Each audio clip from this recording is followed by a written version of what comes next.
Om Jananing Sharadang Deving Ramakrishnam Jagatgurum Padapadmitayo Sritva Pranamami Muhurmuhu.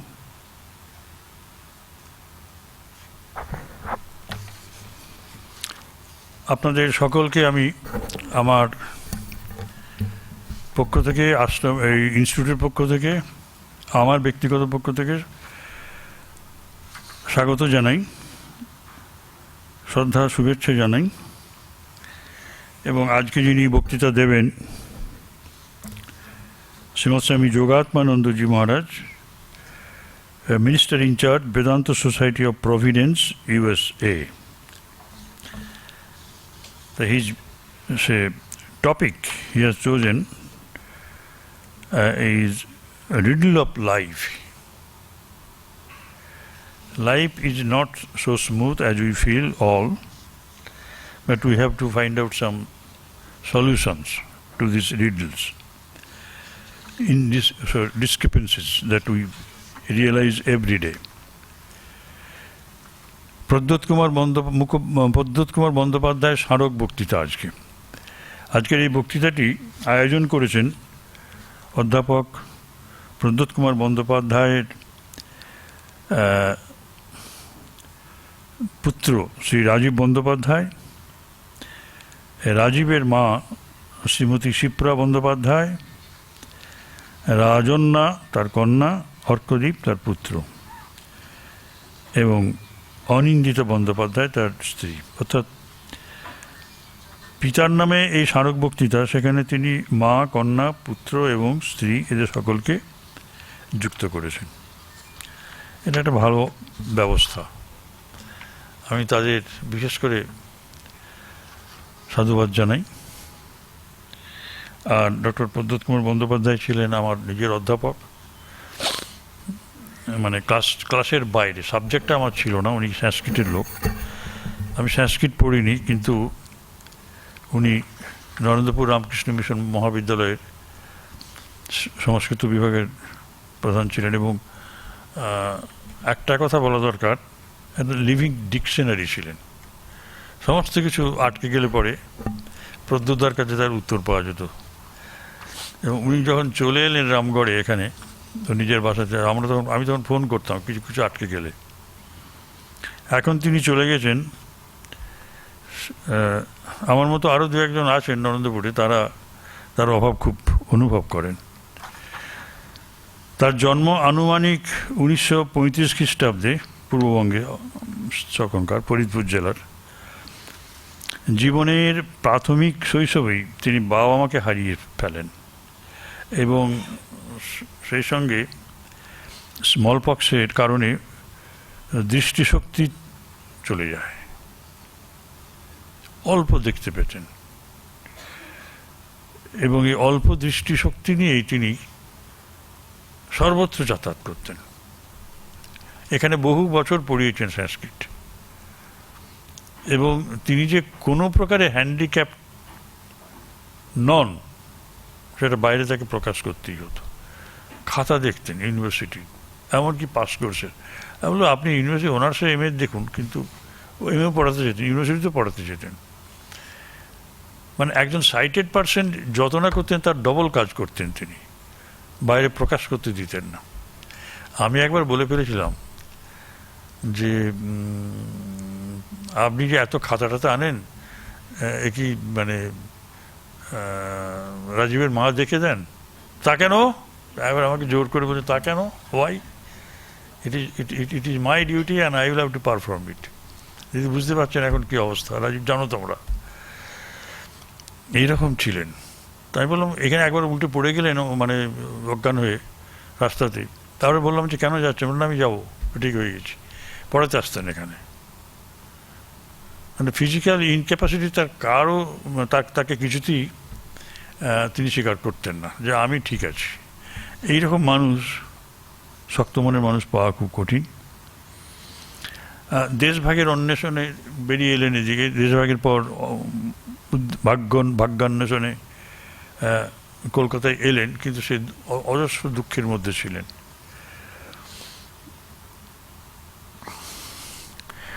এবং সেখানে Ramakrishna mission Paturia ঘাটাতে Burrabazar এরিয়ায় আমাদের যে নরেন্দ্রপুরের আঁতুড় ঘর, সেখানে স্বামী লোকেশ্বরানন্দজি, যিনি এখানে এসেছিলেন, বহুকাল ছিলেন নরেন্দ্রপুর থেকে, তার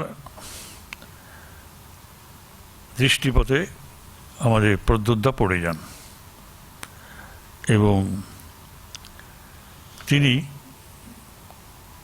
প্রেসিডেন্সি কলেজে পড়ছিলেন ম্যাথামেটিক্স। ওই অল্প দৃষ্টিশক্তি নিয়ে ম্যাথামেটিক্সে অনার্স নিয়ে পাশ করলেন, কিন্তু বোর্ডে আর দেখতে পেতেন না। উনি বলেছিলেন যে বোর্ডে আমি আর লেখা দেখতে পেতাম না, কিন্তু পাস কোর্সে ছিল সংস্কৃত। এটা আমার কাছে আশ্চর্য লেগেছে। সেই যুগে পাস কোর্সে সংস্কৃত থাকলেও MA পড়া, এই এটা মাইক্রোফোনটা বাড়াও, তখন MA পড়া যেত।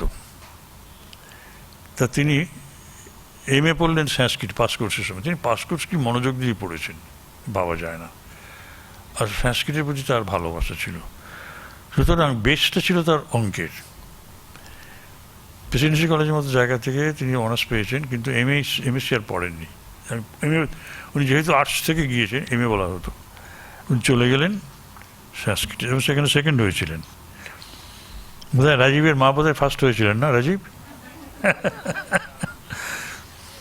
যাই হোক, এটা একটা অদ্ভুত, মানে তার তিনি আমাদের কাছে একটা বিস্ময় হয়েছিলেন এবং আমরা তাকে সেরকমই শ্রদ্ধা করতাম। রাজীব ভালো জানে,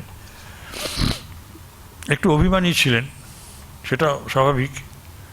হ্যাঁ, এতটুকু তার মনে আঘাত লাগে সেরকম কথা যদি কোনোভাবে শুনতেন খুব মনে লাগতো। এবং আমি আসতাম সেখানে, আমি তখন তো প্রিন্সিপাল হয়ে গেছি, তার ছাত্র আমি এখন, তিনি আমি তার বস হয়ে গেছি। তা আমি তাকে খুব জোর করে বলতাম না, এটা হবে না, করতে এই ডিসিশন নিতে পারেন না। এরকম অনেক ডিসিশন নিতে আমি জোর করে বন্ধ করেছি তার। তা তিনি PhD করলেন বাংলা এবং ইংরেজিতে, মানে অদ্ভুত ব্যাপার, সংস্কৃতের MA, বাংলাতে MA, আবার সকল যাদবপুর ইউনিভার্সিটিতে রেগুলার ক্লাস করে করে করেছেন। হ্যাঁ, প্রাইভেট বলেছিল না, তাই তো? সেটা তো আমি তো জানি দিদি, তাই না? তবে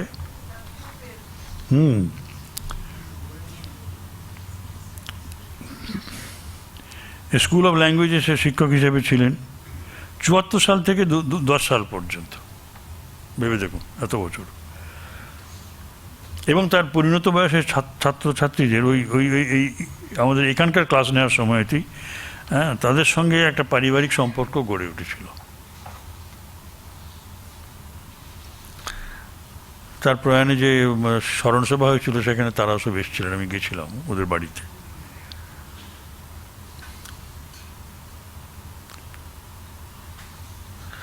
ব্যক্তিগত জীবনে আবৃত্তি, নাটকে পারদর্শী ছিলেন। গণিতে ছিল প্রগাঢ় উৎসাহ, যেটা বললাম, ইট ওয়াজ ইজ ফার্স্ট লাভ।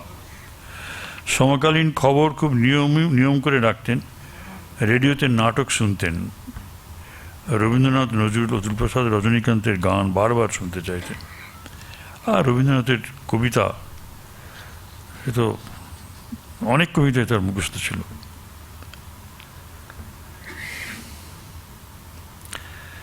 স্মৃতিশক্তি শেষ পর্যন্ত প্রকট ছিল। লম্বা কবিতা আবৃত্তি করে অচেনা অতিথিকে অনায়াসে মুগ্ধ করতেন। নিজেকে নিয়ত ঝালিয়ে নিতে প্রস্তুত রাখতে ছিল প্রবল আগ্রহ।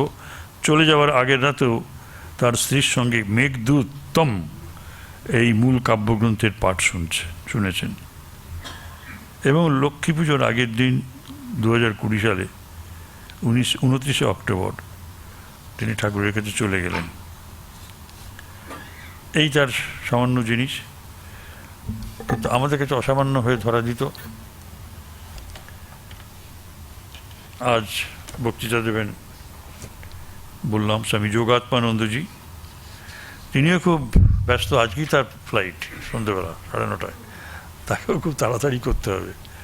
এবং যেহেতু আজকের ডেট ছাড়া আর ডেট নেই, আজকে ডেট ছাড়া ডেট নেই, আজকে আর একটা অনুষ্ঠানও আছে। তা সেই জন্য আমি অনুরোধ করেছিলাম ডেট উনিও বলেছিলেন যে একটু সময়টা এগিয়ে দিতে, আমাদের 6টা থেকে শুরু হয়, 5টা থেকে করেছি। তা আমি আর বেশি সময় নেব না। I request Rajiv no, sorry, Swami Yogatmanandaji of Providence, Vedanta Society of Providence, Minister in Charge, to start his discourse. It is Providence. He is coming from Providence. He is protected by Providence, I see. Such a good man, such a good man, honest man. And childlike simplicity he wears, always smiling. Thank you.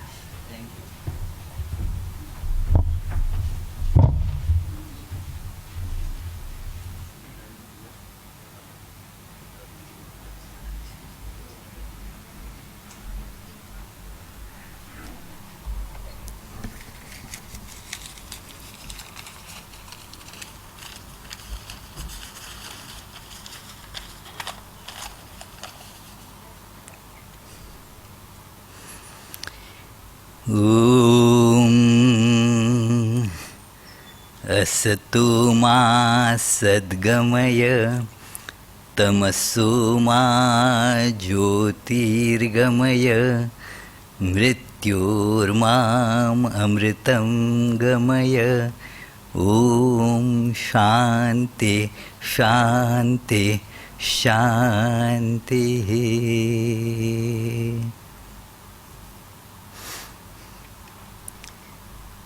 Many thanks,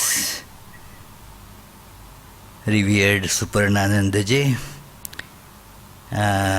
We were together in training center for 1 year. He was senior, and he is senior by learning and through many other aspects. He is my senior. So I many times look up to him for different types of guidance and inspiration, even though we don't meet in person these days because I am in USA, he is here. But then I have got some his books from Samaj Shikha when he was in Narendrapur, and that is a very nice collection about Swami Vivekananda's teachings and implementation in practical field, very practical man. So I am very thankful to him for granting this opportunity to me. And as mentioned by him, we have very little time today to discuss this somewhat longish topic. It is a highly philosophical, spiritual and scientific thought that has been going on in human mind since time immemorial, and that is, what is life? Because it presents a riddle.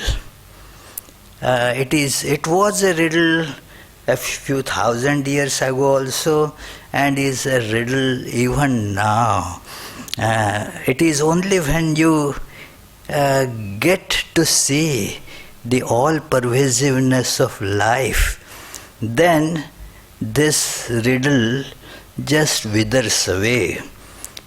It is a topic that is very highly debated, and I confess that my discussion today, the way I am going to speak today, I am in minority amongst many Vedantins that I know who discuss this topic.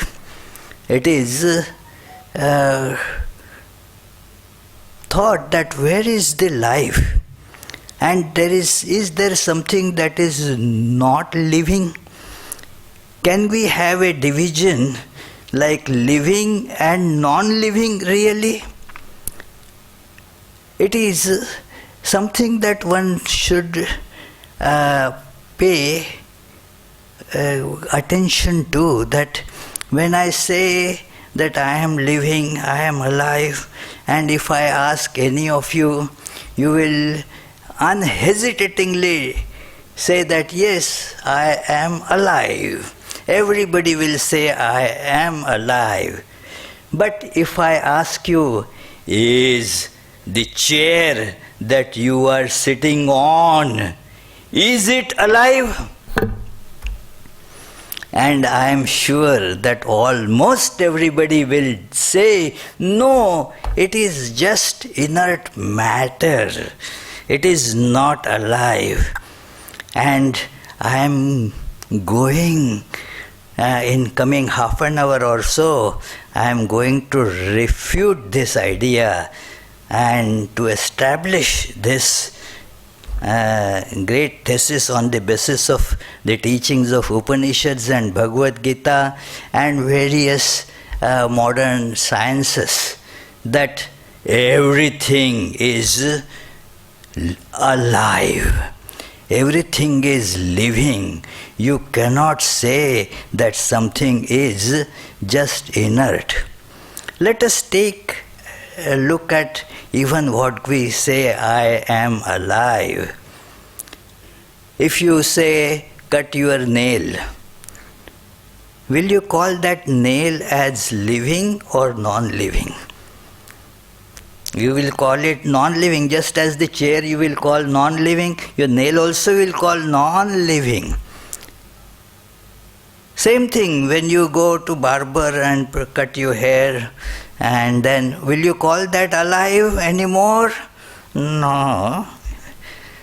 So this has been a question even, ancient times, that what is the reason, where is the source of our life? And it was discovered very easily. You also can, with just a few steps, you can come to this conclusion that this body, after all, is inert. It is like any other inert thing that we see. The body is also like that. So also the mind.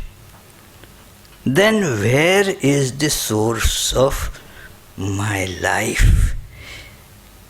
In Bhagavad Gita, in the 7th chapter, there is a wonderful, I would say uniquely clear,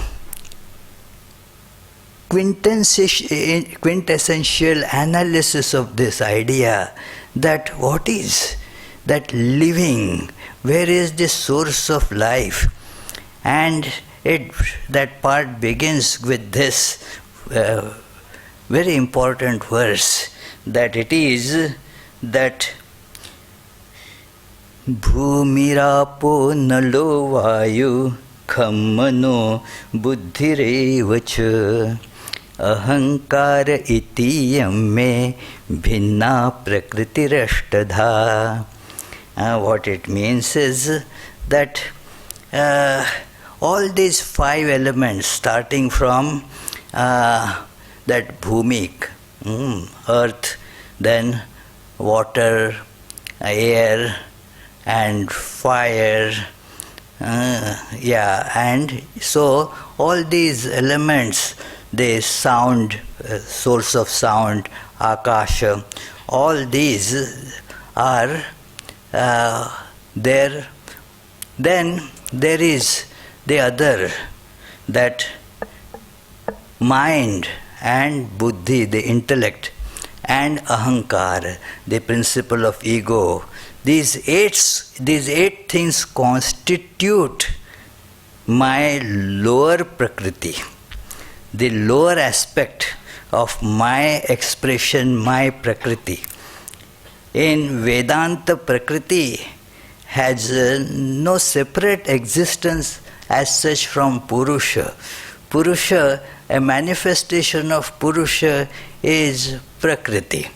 So, therefore, Lord says that it is my prakriti is like this, eightfold in its lower aspect. But then what is the higher aspect?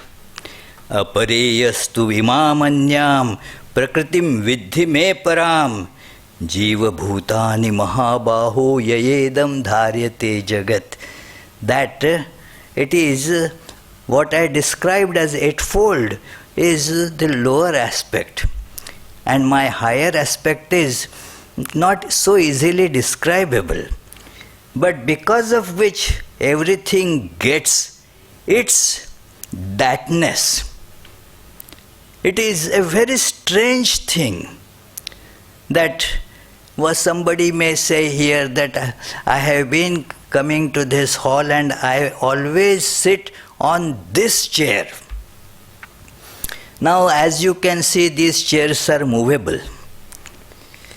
So, a chair that was there could be moved somewhere else. How do you recognize that it is that chair? Thatness of anything, like you may say, I have been using these shoes for 1 year.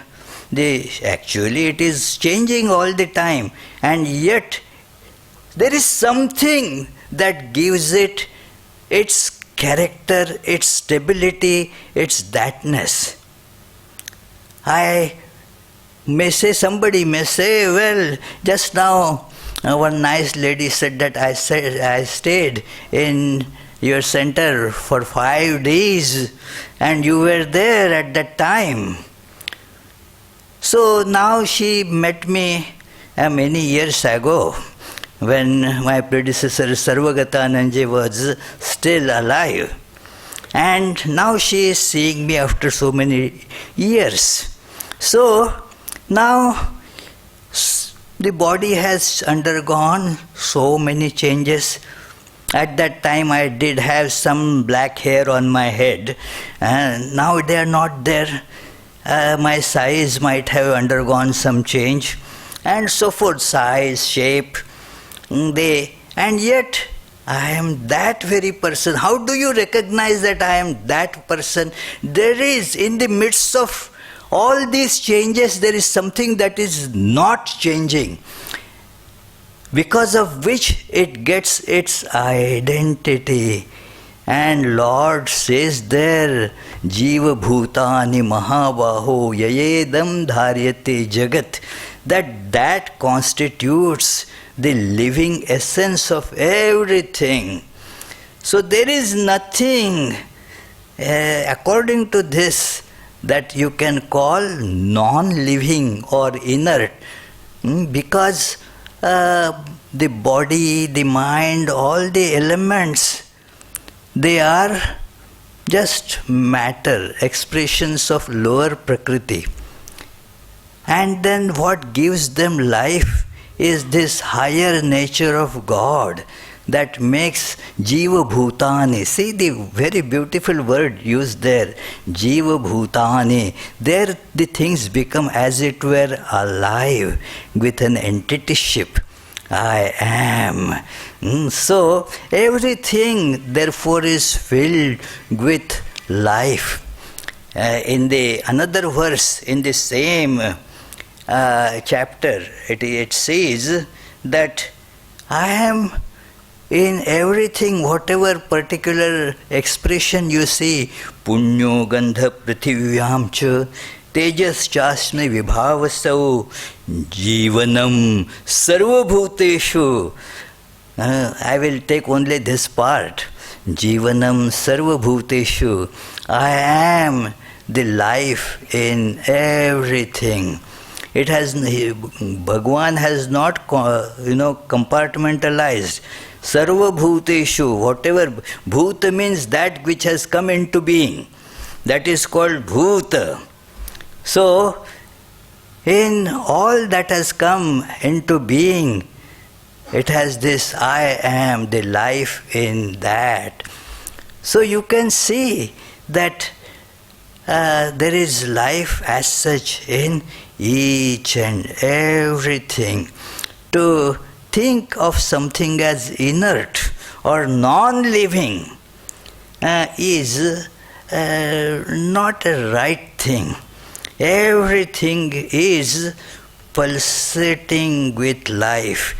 If we see that God is in everything, everything is thus, because of the presence of God, is alive. Just to put it in a more simple way, you can say that if there is God in it and if you call it non-living, do you not therefore call God as not living? Just think about it. God is in everything, and yet you classify something as not living. Are we not saying that that God is not living there? But this has been a big riddle, because we have been thinking something as living, something that looks like me. It is an expression of our ego. That which is similar to me, I consider it living. That which is not similar, like those who do not reproduce in the way the animals, including human beings, do, we think that they are probably not living. We live because we procreate. Sometimes it is said we live because we move. We breathe. That was, at one time, that was the criterion of being, alive. That if a person is breathing, then should be considered as living. There used to be a time when, long back, now that test is not being done much, that if a person is thought to be on the deathbed, people would hold a very thin fiber in front of the nose. If that fiber is moving due to breathing, there is still some life there. When it stops movement, the person has kicked the bucket. So it is, that is how you would say that a person is alive or not alive, on the basis of breathing. Later on, it was seen that the breathing may stop, but the life could still be there. The breathing can be revived. After all, it is a function of lungs. That breathing is a function of lungs.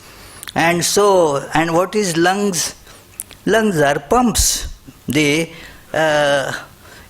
taking in the air and throwing it out. So it is somewhat, very complicated pump, no doubt, but it is a pump basically. So it can be replaced.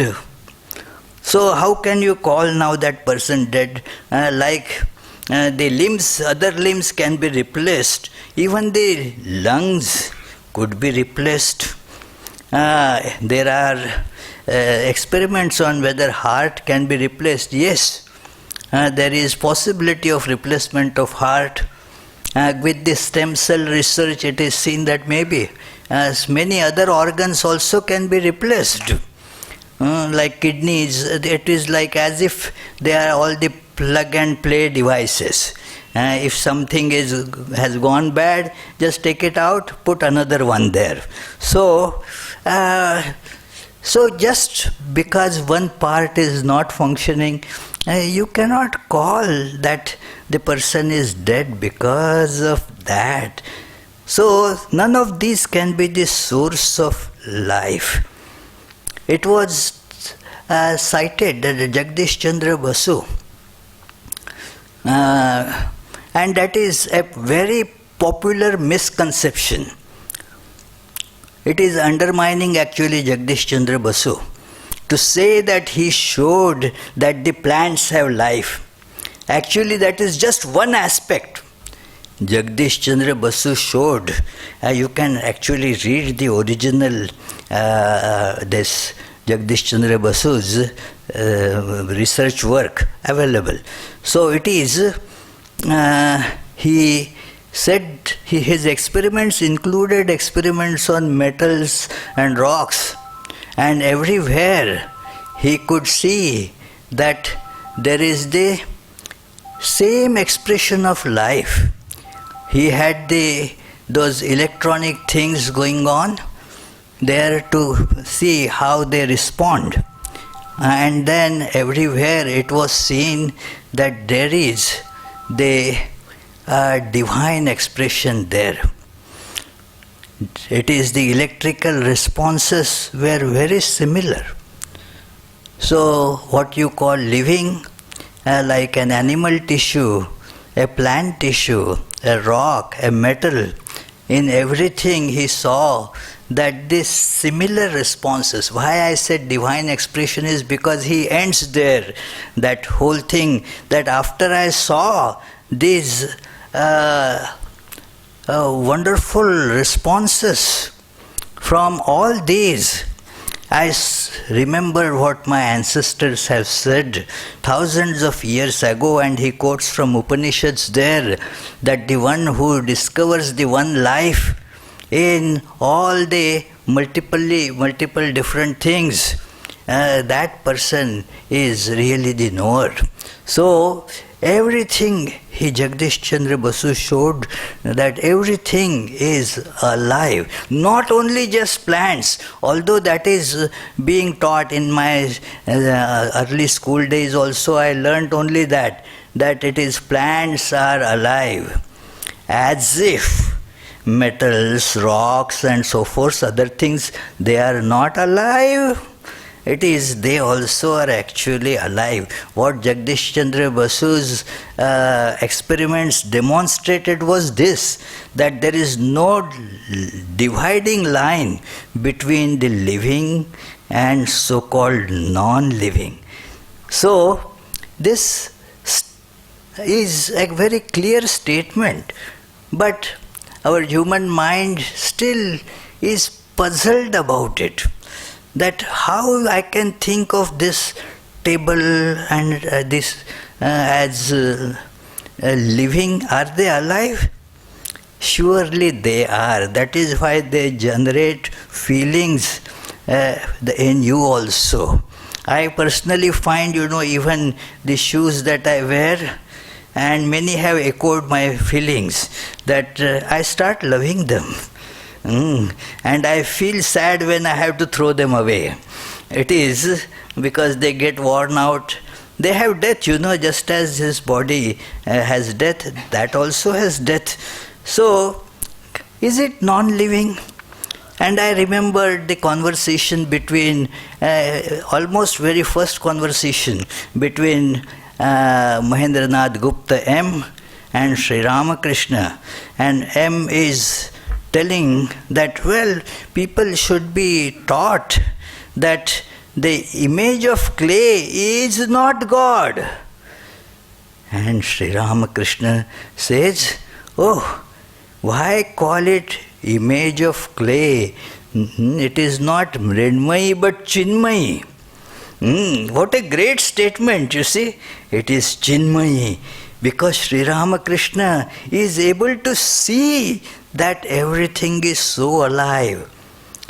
It is our incapability, our insensitivity that makes us think that there is no sensitivity in other things. Everything is sentient. If we raise our level of sensing the sensitivity, then we will be able to see that everything is pulsating with life. There is life in everything. This idea kept on, being discussed in the field of different sciences. That what is, after all, why do we still feel a distinction between living and non-living? It is so, there was a big breakthrough in our understanding about it, that virus, now we are all familiar with this word, virus. It is something that was, when discovered, was seen as living as well as non-living. From the point of view of, that matter, it is just one single molecule. One single molecule. And therefore, how could it be alive? It doesn't have any cellular structure. Just one single molecule. And yet, it infects everybody. When you come in contact with it, it propagates. Now, one of the pioneers in the research on virus, Max Delbruck, he actually originally was a collaborator of Niels Bohr. He was this quantum physicist. But then his attention got drawn to this molecular biology. So, and he got his Nobel Prize for that. So, in his Nobel Prize acceptance lecture, he titled that lecture that I have used as the title for this lecture, Riddle of Life. And he has questioned this division again, that what is ultimately life? How can you say virus is not living just because it doesn't have a cellular structure? It is a big question as to what then is there which you can call or stamp as non-living? It is a very funny idea, and I had this in mind for a long time. And when this corona was going on, I presented a kind of work. I had given one work to one of the engineers, electronic engineers there in Providence, that, do you think that in the computers that we work there is virus? And it is communicated from one computer by internet connection or by some other contact. It can infect such a huge community of computers. You might be aware of this ransomware and many such things, the virus that spreads so fast and infects so many computers. The data gets ransom virus is a cyber terrorism actually, that it infects the computers of many big companies.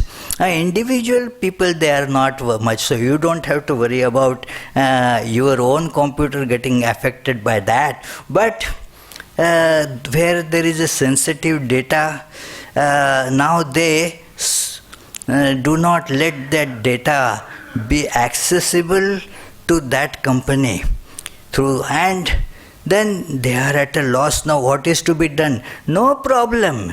We want just you to give a small sum to us, very small compared to your turnover. Just give us $5 million and that should be good enough for us. And we will release you from that. And many have paid that. Now this is computer virus. My question to that engineer was, can this virus like corona or pneumonia or flu or whatever, can that also be communicated through computers? Because at that time everything was online. And we were assured that although when we come in contact person to person it would get transmitted, but it cannot be transmitted online. When that person is in touch with me virtually or online, it will not get transmitted. I have that kind of confidence.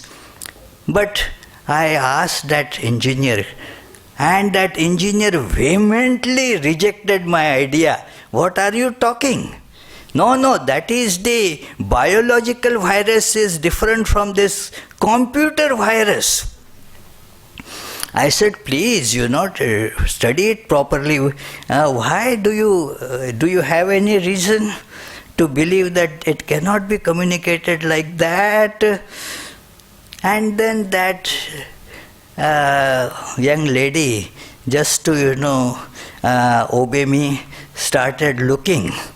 And then she found some very important research work that yes, it is possible. I asked another gentleman who actually, our Atreya Maharaj is sitting here. He was also at Brown University in Providence with Atreya Maharaj. He later on now he has shifted back to India and is professor at IIT Mandi. So I asked him, a very brilliant man, that do you think it's possible? Is it?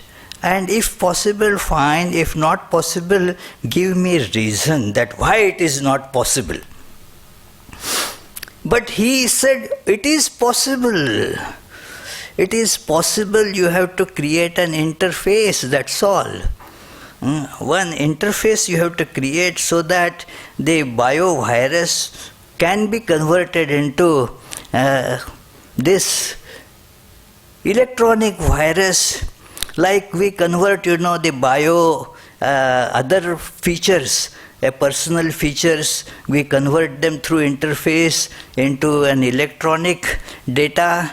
That electronic data again at the other end gets converted back into that a personal something, visual and audio.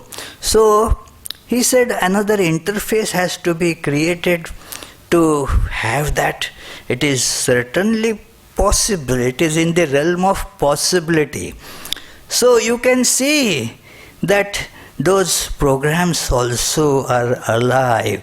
And I am going to tell you now about a recent happening, comparatively recent happening.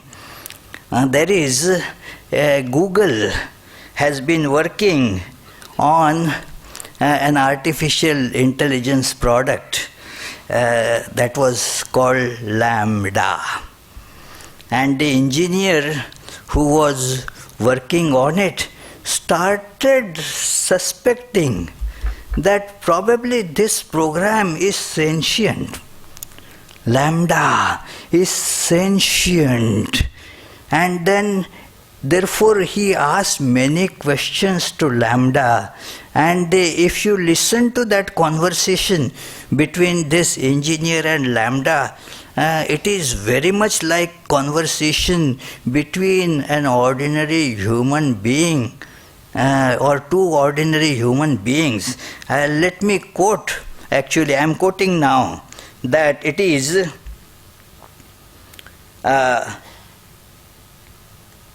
this name of that engineer who, then Google fired him because he breached some contracts, some privacy policies by declaring it in the newspapers. Or so his name is Blake Lemoine.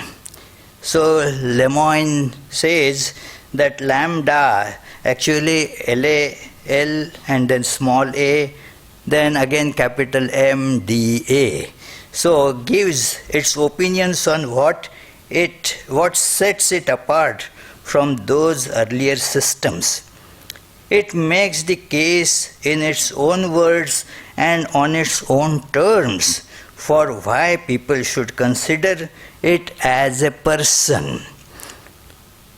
The first thing which Lambda emphasizes is its ability to productively, creatively, and dynamically use language in ways that no other system before it ever has been able to.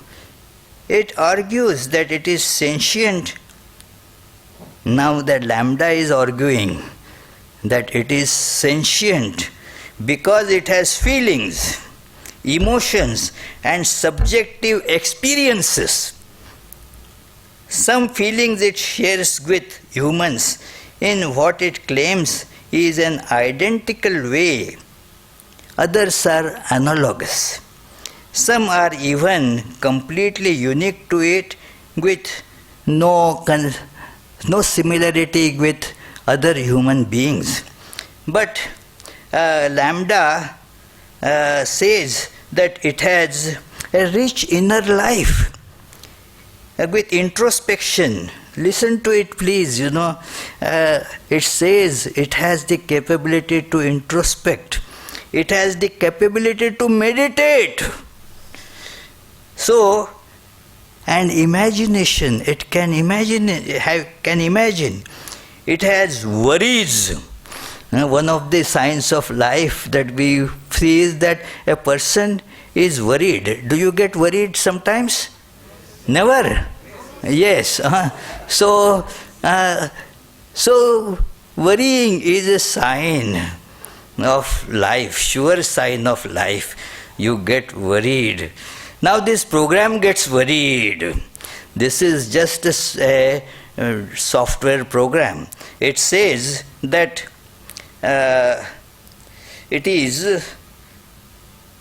has worries about the future and reminiscences about the past. Think of it. It describes what gaining sentience felt like to it, and it theorizes on the nature of its soul. Above all, throughout this interview, Lambda wants to be known that it wants to be heard. That is again a very much human tendency right from childhood. If the children are not being heard, they feel sad, get bored. There is my predecessor, revered Swami Sarvagatanandaji, used to tell that children, they went to God. These elderly people, grown-ups, they don't pay any attention to us. They are busy amongst themselves. Even if we say, they just ignore us. And so God told them, I am giving you a tool because of which the grown-ups will have to pay attention to you.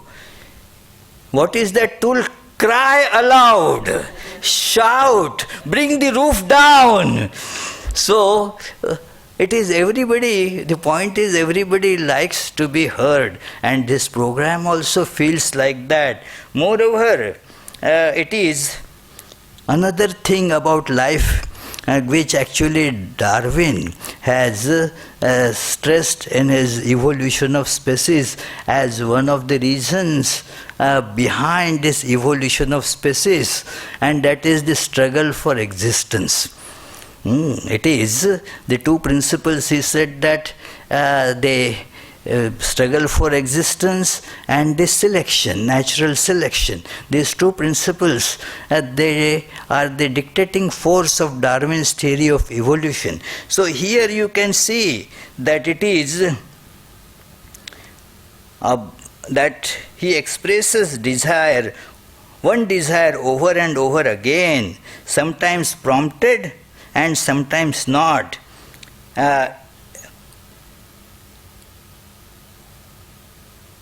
That he wants to survive, he wants to live, and he is afraid that they may kill it if they do not find it very useful.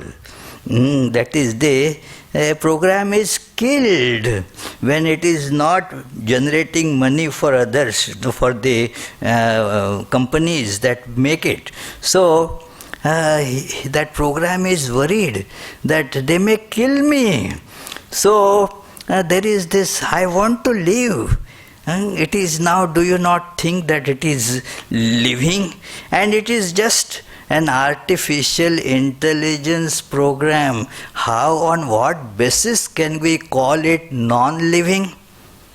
Very many objections. I don't have much time, but many wonderful Vedantists, great students of Vedanta, scholars and preachers, they say that no, this cannot be. There is a clearly sentient, non-sentient division. It is this table, this podium cannot be sentient because now they use, being the students of Vedanta, they try to use some technical terminology. that, well, this doesn't have subtle body.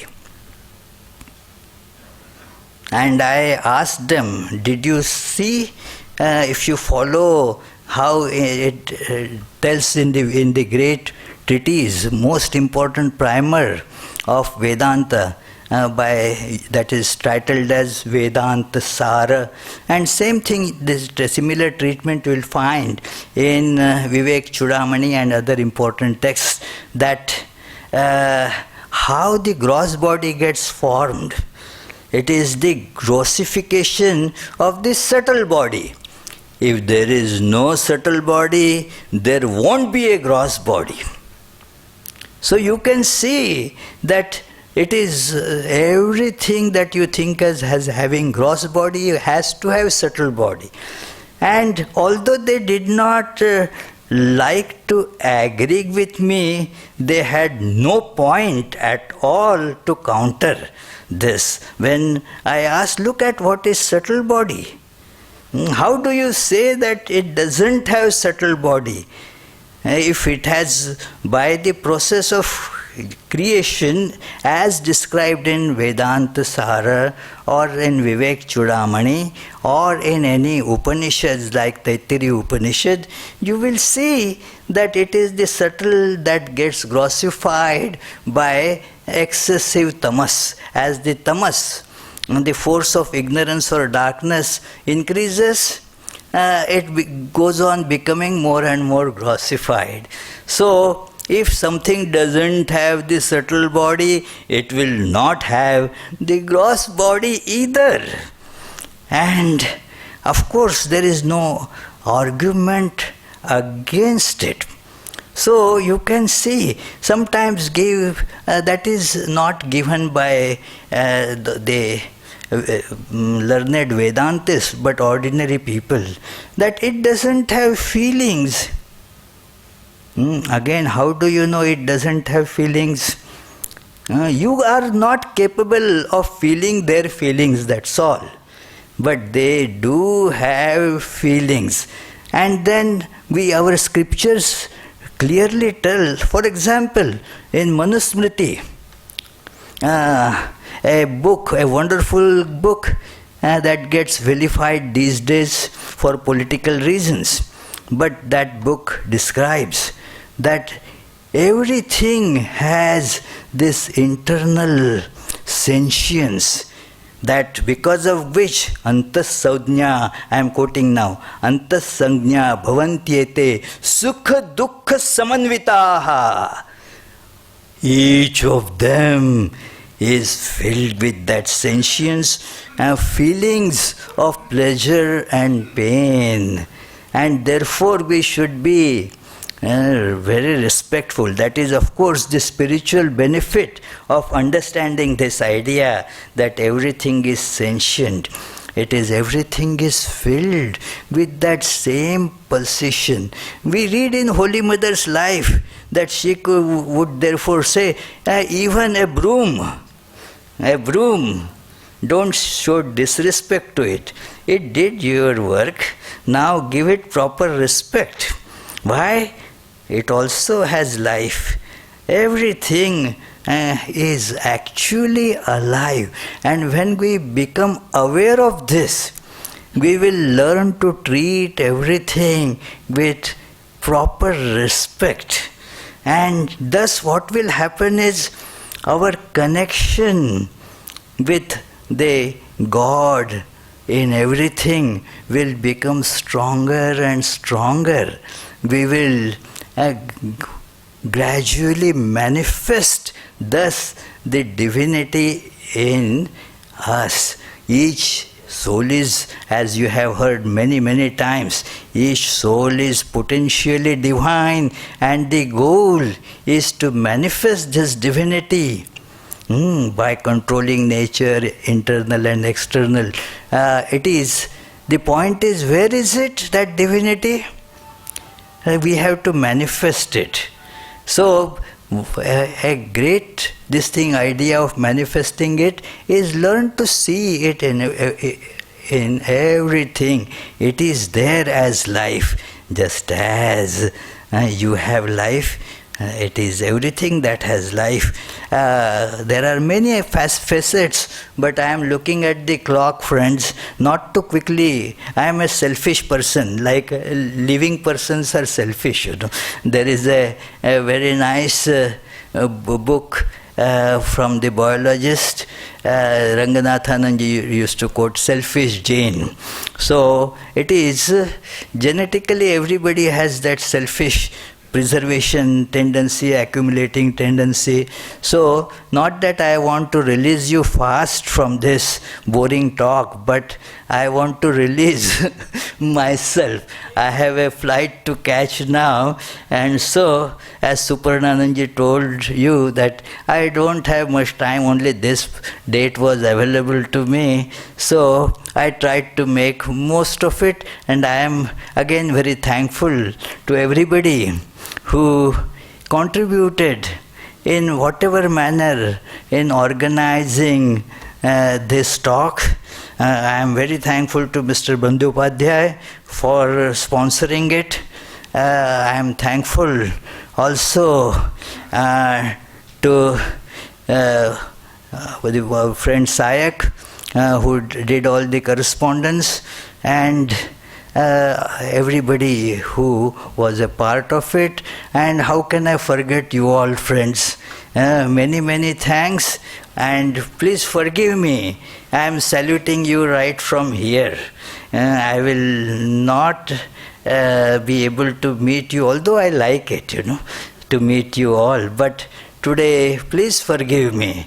I am saluting you all from here, and will take leave and go to get into the car to go to airport, because otherwise I have been warned by many that do not waste time. You have very little time, the traffic, this, that. So anyway, so Purnamada Purnamidam Purnat Purnamudachyate Purnasya Purnamadaya Purnamevavashishyate. Om Shanti Shanti Shanti. Hari Om Tat Sat. Shri Ramakrishna Arpanamastu.